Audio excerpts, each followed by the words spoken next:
il faut dialoguer, mais il faut dialoguer avec des individus et pas avec n'importe qui. Tout ce qui est représentatif officiel de l'État turc n'a pas sa place autour des nations dites civilisées, tant qu'ils n'auront pas reconnu le génocide, tant qu'ils feront des subterfuges pour justement nier. Un mot de Ohan Ekimian. Eh bien, je vais profiter de cette invitation, Richard, pour interpeller les sénateurs. Oui. Parce qu'il faut leur dire que les auteurs du génocide ont été condamnés, jugés, condamnés. Ça, il faut le dire. Les sénateurs qui ne voteront pas la loi, je prends 2 exemples et je vais les interpeller sévèrement. Soit ils sont ignorants, soit ils ne voteront pas pour d'autres raisons, que ce soit géopolitique, économique, géostratégique, pour des raisons de communauté. Bon, je leur pose une question. Je réunis tous les sénateurs.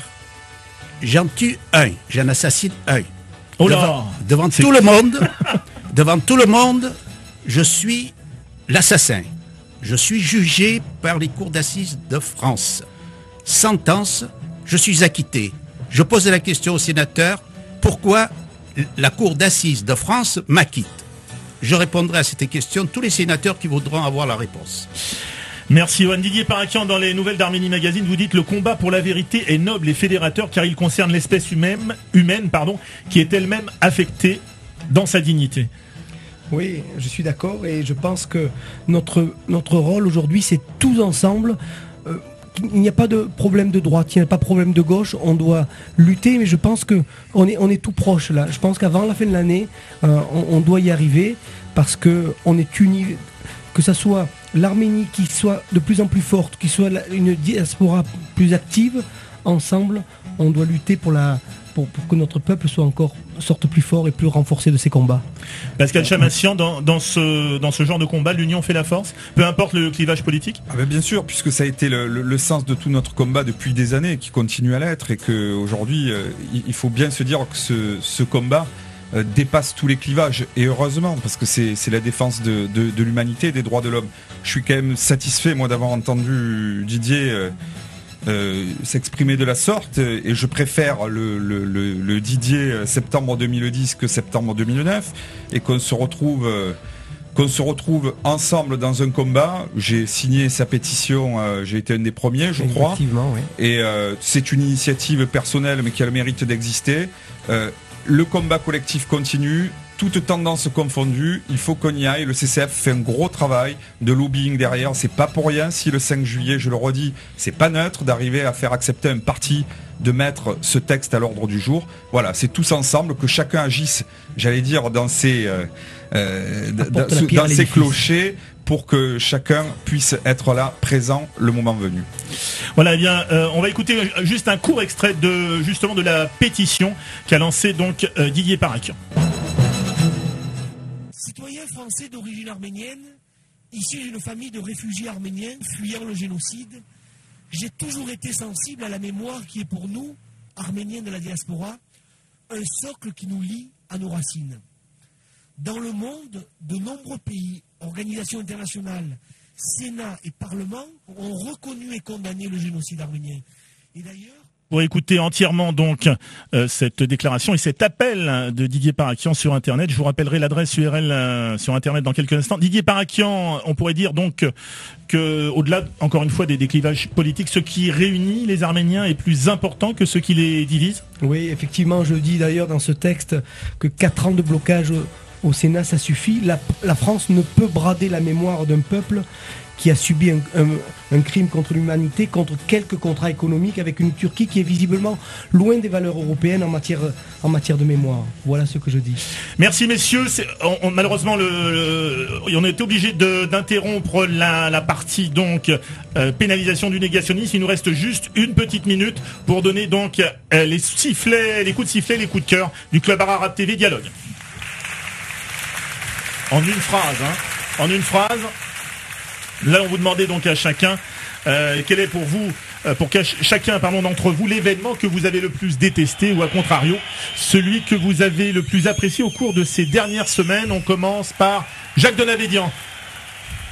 Le plus apprécié, En une phrase. Je crois que c'est le dynamisme de nos associations qui, tour à tour, fêtent soit leurs 80 ans, soit leurs 100 ans, soit le 120 ans comme le Parti Tachnat, les 80 ans pour l'UCFAF, les 100 ans de l'UGAP, etc. C'est toutes ces associations qui maintiennent la force de nos jeunes, etc., qui poursuivent, qui assurent la pérennité.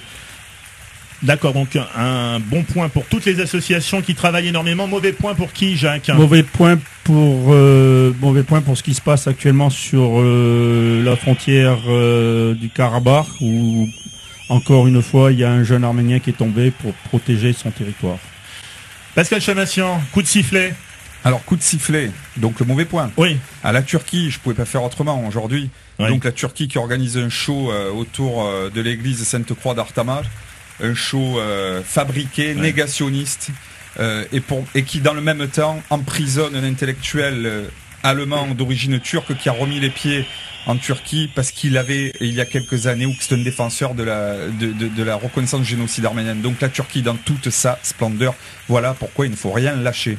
Et le petit coup de cœur de Pascal Chamassian ? Le coup de cœur à mon ami Jean-Paul Brett, le maire de Villeurbanne, qui vient, et toujours dans le même registre là, qui vient enfin d'être relaxé par la justice parce qu'il avait refusé de prendre sur ses listes une candidate turque négationniste. Il a été traîné en justice et en appel, il a été définitivement relaxé. Bravo Jean-Paul. Merci Pascal Chamassian. Ouane Ekimian, le coup de cœur d'Ouane Ekimian. Eh bien, en ma qualité de chevalier de l'Ordre de Saint-Lazare, je suis heureux d'annoncer que nous avons fourni plusieurs conteneurs aux hôpitaux d'Arménie. Oui. Que ça soit à Ispita, que ça soit à Goris, que ça soit à Erevan et que ça soit à Vanasor. Le mauvais point, je continue sur l'humanitaire. Eh bien, je dis que c'est une honte pour l'humanité qu'il y a encore 1 milliard d'hommes, de femmes et d'enfants qui meurent de faim. Merci Ouane. On termine avec Didier Parakian. Alors, on commence par le... Alors justement, je terminerai par un Oui. coup de cœur et pour rester Oui. positif, uniquement un coup de cœur. D'accord. D'abord, effectivement, le dynamisme des associations arméniennes et je voudrais rappeler le forum business qu'organise la Chambre de commerce franco-arménienne le 30 septembre au WTC ou Oui. au Trade Center. Et deuxième coup de cœur, c'est pour un lieu magique qui est le lac Sévan.